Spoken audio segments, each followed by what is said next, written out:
হাব্বুল আমালি ইলাল্লাহি আদমুহা ওয়া আনকাল্লাহ। বিশ্বনবী সাল্লাল্লাহু আলাইহি ওয়াসাল্লাম বলেছেন, আল্লাহ তাআলার নিকটে সবথেকে উত্তম আমল হলো ওটি যেটি কন্টিনিউ করা হয়, যদিও সেটি কম হয়। এজন্য আমরা সব সময়ের জন্য কন্টিনিউ আমল করার চেষ্টা করব, যদিও কম হোক আমরা চেষ্টা করব সর্বদা সব সময়ের জন্য একটি আমলকে কন্টিনিউ করা।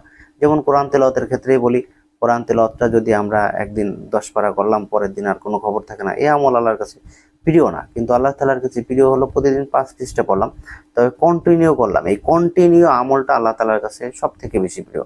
বিশ্বনবী সাল্লাল্লাহু আলাইহি ওয়াসাল্লাম বলেছেন, আল্লাহ তাআলার নিকটে ওই ব্যক্তি সব থেকে বেশি প্রিয় যেই ব্যক্তির আখলাক যত ভালো, সে আল্লাহর নিকটে তত বেশি প্রিয়। বিশ্বনবী সাল্লাল্লাহু আলাইহি ওয়াসাল্লাম অন্য হাদিসের মধ্যে বলেছেন যে, যার আখলাক যত ভালো হবে কিয়ামতের মাঠে তার আমল নামা তত বেশি ভারী হবে।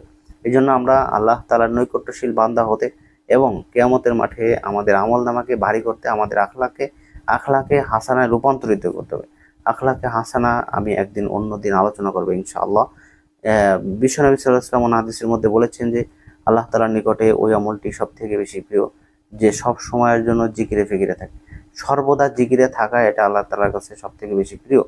এই জন্য সব থেকে উত্তম আমল হলো সবসময় জিকিরে থাকা। বিশ্বনবী সাল্লাল্লাহু আলাইহি ওয়াসাল্লাম বলেছেন যে ব্যক্তি সর্বদা জিকির করতে করতে তার জিহ্বাকে ভিজিয়ে রাখবে, তো আল্লাহ তাআলা তাকে কিয়ামতের মাঠে হাসতে হাসতে বিনা হিসেবে জান্নাতে পৌঁছে দেবেন।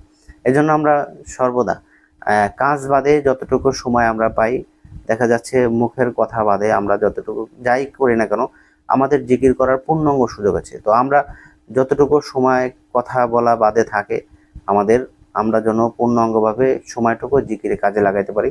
আল্লাহ তাআলা আমাদেরকে সেই তৌফিক দান করুক, আমরা চেষ্টা করবো ইনশাআল্লাহ। বিশ্বনবী সাল্লাল্লাহু আলাইহি ওয়াসাল্লাম বলেছেন, আল্লাহর নিকটে সবথেকে উত্তম আমল হলো এটি আল্লাহ এবং তেনার রাসূলকে নির্দ্বিধায় মেনে নেওয়া, মানে আল্লাহ তাআলা যেটা আদেশ করেছেন সেটাকে মেনে পূর্ণাঙ্গভাবে পালন করা, এবং যেটা নিষেধ করেছেন ওটাকে প্রত্যাখ্যান করা, এবং বিশ্বনবী সাল্লাল্লাহু আলাইহি ওয়াসাল্লামের আদর্শকে ব্যক্তিগত জীবনে, পারিবারিক জীবনে, সামাজিক জীবনে, রাষ্ট্রীয় জীবনে সর্বক্ষেত্রে যাতে বিশ্বনবী সাল্লাল্লাহু আলাইহি ওয়াসাল্লামের আদর্শকে বাস্তবায়িত করা যায় বা বিশ্বনবী সাল্লাল্লাহু আলাইহি ওয়াসাল্লামের আদর্শকে ফুটিয়ে তোলা, এটাই হলো ইসলাম। তো আল্লাহ তাআলা আমাদেরকে খুঁজে খুঁজে সহি বা উত্তম আমলগুলো করার তৌফিক দান করুক। আমরাও চেষ্টা করব অন্য ভাই যাতে আমল করতে পারে, এই জন্য ভিডিওটি শেয়ার করে দেবো। জাযাকাল্লাহু খাইর, আহসানাল জাযা।